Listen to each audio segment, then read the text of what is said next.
guys, my name is iMac117 and today I am doing my review on Mission Impossible The Final Reckoning. Now, I might be a bit late with this, but I've been going through some stuff recently, so sorry for the late review, but, you know, I hope people will still tune in to watch. Yes, I'm a big fan of the Mission Impossible films. I do love the first one, not a big fan of the second one. I think the third one's really good. I love the fourth one, love the fifth one, love the sixth one. And then the last one, the number 7, Dead Reckoning, which was originally called Dead Reckoning Part 1, and then this one, The Final Reckoning, they've both been the same to me. I'm going to mainly talk about this one, obviously, but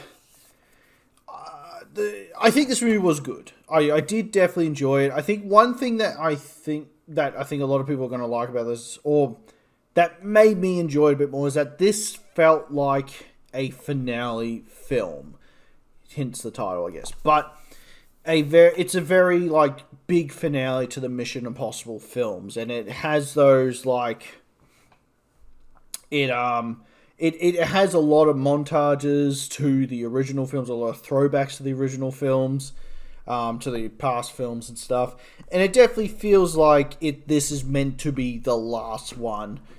With Ethan Hunt, with Tom Cruise. I personally don't think they should do any after this either way.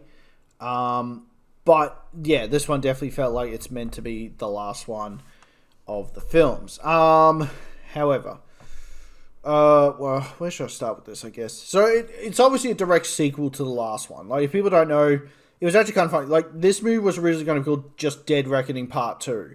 And I think they wanted to do a third part.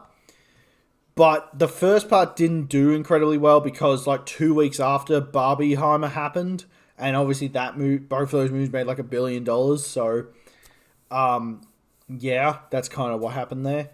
And that's why this one they just call it The Final Reckoning. And I think they definitely try to push everything into one film here, because it felt like there was supposed to be 2 different films here. Like, it felt like one film was supposed to be all the underwater submarine stuff, and then the other film was going to be more the ending side of things, because there's a lot of parts where they do just jump around countries, like it's just like teleport mode, like there was, especially at the start of the film anyway. Yeah, but in saying that, I still really enjoyed the film. Ethan Hunt, Tom Cruise, obviously amazing through this film. I think he's a really good actor, by the way. I know people give him a lot of shit, but I think he is a really good actor. And he's obviously fucking brave as fuck. Like, Jesus Christ, the shit he does in this film. Yeah, he just does some pretty incredible stuff. You've seen for the trailers, like, the underwater sequences, which is fucking cool. There's also the plane sequence, which is pretty cool, which I'll come back to in a sec. But yeah, he's just great as this character, and it is like, you know, I think this and Maverick are like his 2 like up there characters. You know, when people think of Tom Cruise, that's who they think of. Just incredible, just really great as those characters. Hayley Atwell's back in this as well. I really love her. I love seeing her and stuff. I want to see more of her, to be honest. I think she's great in this, and she's less annoying in this one, I should say, because I felt like in that first one. And I think she's painfully meant to be annoying. She's obviously meant to be not trustworthy and stuff like that. But I think she's really good in this as well. Also, the chick who plays Mantis is in this. Pom Cleve. I don't know how to say her last name. Her name's Paris in this. God damn, she's good looking. She's a good looking girl when she's not in all the makeup for Mantis and stuff. She's a very good looking girl. Obviously, Simon Pegg's back. I think he's great in these films. I think he's really good. Then we got Viggs Rhames, I think his name is. Ving Rhames, I think, who plays Luther. Yeah, he's really good in this. Unfortunately, he's not in it for long, which you find out why. Which kind of brings me to the point of, what happened? Did he get shot or something in the last one? Like, did I miss something? Or, because I don't remember him getting, like, you know, shot or something. Like, I don't know. Like, I was just kind of like, because you see him in this, like, kind of all tubed up and medical stuff and all that, but I was just like, did something happen to him in the last film? Like, probably should have watched the last one before I saw this to recap my memory. But yeah, I was a bit confused about that. I was like, what the fuck happened there? But anyway, yeah, and that's kind of her main cast. And then the other police officer, not the older one, the other one, he actually joins their group as well. So he's part of their team in this one. I think one of the characters I really didn't like was Gabriel, Gabriel, the villain. I just thought he was just kind of lame. I don't know, like, I felt like the villain from Rogue Nation and Fallout was much more, outstanding, or much more, what's the word I'm looking for? I don't know, had a bit more of a presence to him. And then Henry Cavill, I thought, had a bit more of a presence to him. But I don't know, I thought the villain in this was just kind of lame. I don't know, there was something about him that I just didn't really like. But he kind of dies off in a shit way as well, which, spoilers, like, I mean, it's a villain, of course he's going to die.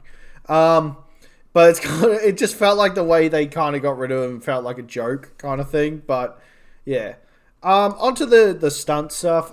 There's the underwater sequences, which I think most of that's just shot in obviously just a giant pool or whatever. I doubt they actually went to the Arctic and all that type of stuff, or the North Pole or whatever.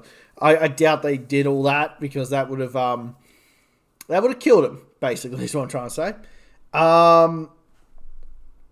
Yeah, but that was all really cool and really impressive how they did all that, and the subs like turning and everything, and then you see the water turning with it, and it was really cool stuff. I think all that is really cool, and you're definitely on the edge of your seat watching this. Like, there's a lot of moments where you're like, oh my god, how the fuck is he gonna get out of this, So really cool stuff there.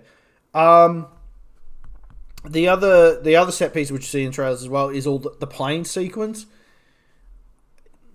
I think the plane sequence is really impressive, obviously, and Tom Cruise, what he's doing is fucking impressive. But I just felt like it just wasn't as good as the helicopters in Fallout. And I also had that sense of, like, kind of saw this already. Like, that's how I felt. Maybe the planes are faster or something and it's more dangerous, I don't know. But I just felt like we kind of saw this. And I felt like the helicopter one was a bit better as well, because you saw people shooting at each other and all that. So that's kind of how I felt about it. Maybe people don't agree with me on that, but that's kind of how I felt. I just felt like it was a bit more, I just felt like we've seen it already. Still, really cool, really awesome, really intense. And I think the thing is about this film is that the stakes are much higher. This is like a world crisis, this film, where every other film has kind of been like, oh, this place could get blown up, this place could get blown up. This film is all about the whole joint could fucking go to shit.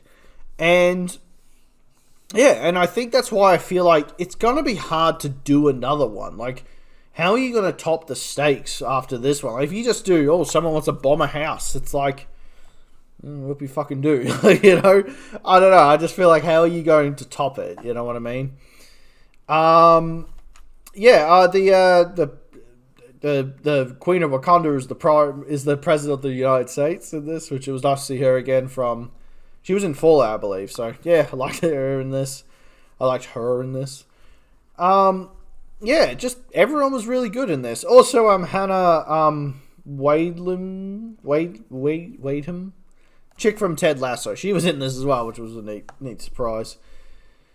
Yeah, but I think overall, it's a pretty good film. I think it's a good finale to the Mission Impossible movies. I just felt like it was a bit long, but I think that honestly came down to the fact that they were going to make this a 3-parter, and I think this film was supposed to be split into 2. That's what it felt like, but because like number 1 didn't perform well, they crammed it all in. I could be wrong, maybe they always had plans to do 2 parts, but it's like, well, why didn't you call this Dead Reckoning Part 2? So, that's kind of the thing I was wondering about.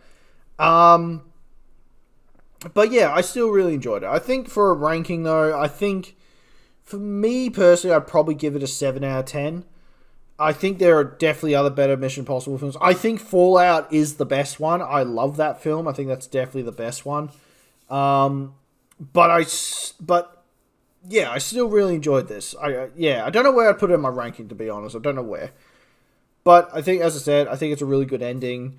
I think a 7 out of 10. I think probably as a film, I think it's like an 8 out of 10 or a 9 out of 10. But for me personally, I'd give it a 7 out of 10. Anyway, guys, thanks so much for watching. Please like, subscribe. I'll see you guys in the next video. Ciao.